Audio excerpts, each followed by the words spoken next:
Cities are trying to hide their homeless population by installing something called hostile architecture. Hostile architecture is a type of architecture that certain cities use to keep a certain population away from that area. For example, cities might install anti-skateboarding devices along ledges to keep property damage to a minimum in those areas. They may even install blue lights in public bathrooms to combat drug use in those areas. But the main use for hostile architecture is to drive out people experiencing homelessness. They install armrests on public benches and spikes on the ground, but it's obvious that cities aren't fond of their homeless population. In fact, they try to hide it. A good example of this could be seen in the city of Los Angeles, where there are 63,000 people currently homeless, but a good chunk of them live in a neighborhood called Skid Row. Officials in the city of Los Angeles have gone as far as to say that Skid Row would act as a magnet to undesirable population elements.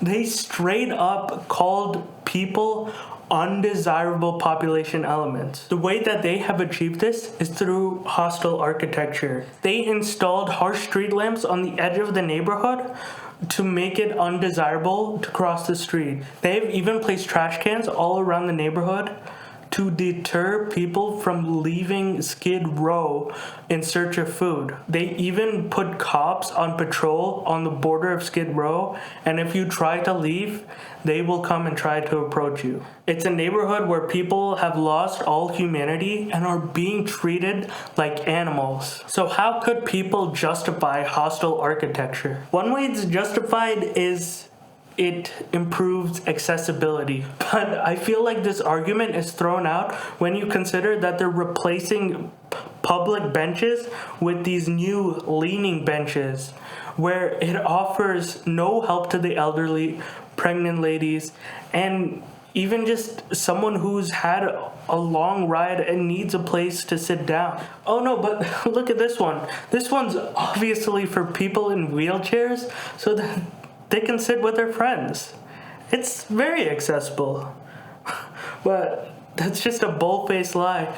People in wheelchairs can just sit, next to the bench. Many people have also brought up that these chairs don't meet accessibility requirements, and some wheelchairs just straight up won't fit in this gap. So it helps out maybe a small minority of people to a problem that never even existed. The main problem with hostile architecture is that if they put funds towards something else to help the homeless issue, they would actually end up spending less money. In the city of Los Angeles alone, $1.2 billion was spent on people experiencing homelessness, which is an average of $20,000 per homeless person. According to a study done by the University of Pennsylvania, a homeless person with mental issues tend to cost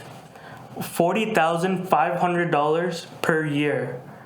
But if they were put into public housing, they were able to save $16,500 a year. And in the city of Los Angeles alone, they learned their lesson when they had put 4 people into public housing, and they ended up saving $80,000 a year. It's clear to me that these cities don't want to face their issues head on.